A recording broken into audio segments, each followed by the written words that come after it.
Hello everybody, welcome back to HardReset.Info channel. Today I'll show you how to move the Hutt DDC5 to the right from the current position to the edge.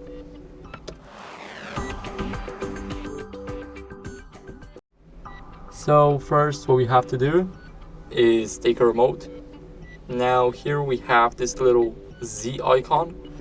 This will basically move the robot to the right from the current position to the edge. So here we have the edge, and it will basically wipe to the bottom of the glass. So it's very helpful, and you can do that by holding this for about 2, maybe 3 seconds, and it should be all good. So that's it. Thank you guys for watching. Make sure to leave a like, subscribe, and see you next time.